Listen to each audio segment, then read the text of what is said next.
Hello and welcome back to the channel and to the Wellington project. As you've probably just seen, here's the Wellington project. Engines are working. The plane is tethered down because if not it would tip on its nose. And if you might remember, and if you don't, you could go and check back on this playlist the last flight of the Wellington, which ended in a crash. It did fly, so it was a success, but it did end up in a crash, right? So the decision that I've taken is that I'm going to change the servos, the aileron movement, let's say, because I could fly, but it was really very hard to control it. It's good that I had the rudder, but the ailerons were not giving enough movement. Now I'm missing one of the push rods on the ailerons. I lost it on the field, but there you can see that one aileron does move, surprisingly quite a lot, but I might need it to move even better. And it's possible that as it's one single servo moving both ailerons, when both are connected, then it's not working so well. So the plan is to put in two servos. But let me take out the battery and let me show you what I'm going to do from underneath. So now the battery is removed and I've untethered the plane. Let's get into a little bit of closer detail. One of the damages it had, let's see if you can see it there, you can see it, is that the left wing got partially separated from the fuselage. The spar is, I believe, one single piece. I can't remember, I think it is one single piece. So that actually kept the whole plane together, but it's taking a hit evidently. And what I have to do now, or the plan is, well, here are the electronics. There's the receiver board with the two servos. And what I want to do now is I want to put in place of this at the moment there's one rod pushing, controlling both ailerons with a servo in the middle. That one's burnt out already. So I want to remove all this structure and putting a servo in each wing. Here this is actually the servo that burnt out, of which I'll be using the cable. And these are the servos, also small ones with different connector, you can't see it because it's moving, that I'll be installing into the wing. That is the plan, right? So for that I'm going to do quite a lot of surgery, let's call it like that.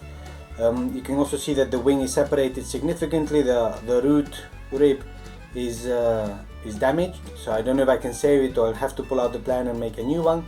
I'm not sure. The landing gear is just for decoration, let's say, for when it's around home. It's not really a flyable one. And then I need to cut all the tissue open here and here and here. Probably also the stringers, cut them off here already. I did it already once when the servo burnt out. So I have to do it again, take out the servo, probably cut the wire that's in the middle, take it out, probably do a lot of snipping, and then either by opening up the underside of the wing or without, if I can avoid it of course, install then the servos and a Y connector. Here's the Y connector.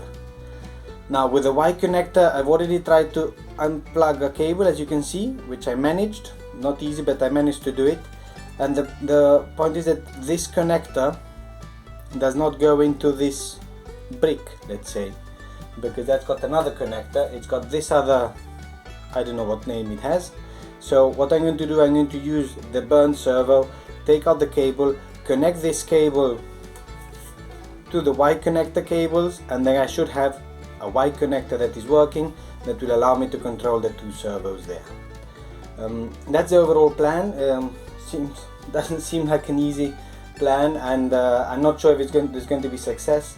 In overall, it is underpowered. With this, I estimate I'm adding around maybe 10 to 12 grams. I was weighing the grams. The servos, each servo, these are like 2 grams. The Y connector is 6 grams. But I will be removing on the other hand one servo and the push rod.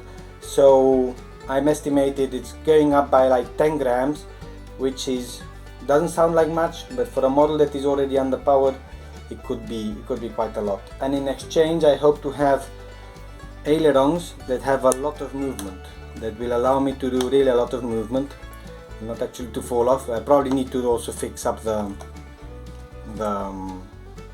aileron hinges and things like that. So with a lot of movement, I hope that I can control the plane much better in the air. if it has enough power to stay in the air, of course. But anyhow, this is then the project overall. So it'll take me, this is just the introduction, because it's going to take me, I don't know how many chapters, one for sure, maybe even 2 chapters to do it. And I have to do also other fixes, some beauty fixes. There's a hit here on the nose. I think when it fell it somehow broke there. One of the engines is loose, as you can see. That's not by design like that, so propeller has to come off, cowling has to come off. Actually I can do that probably live now.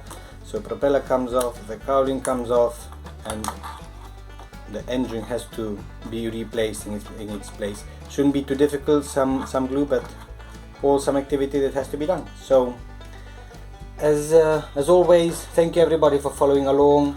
Always willing to read about your recommendations, and hopefully the Wellington will fly again, and hopefully even better. Follow me along on this one. See you next time.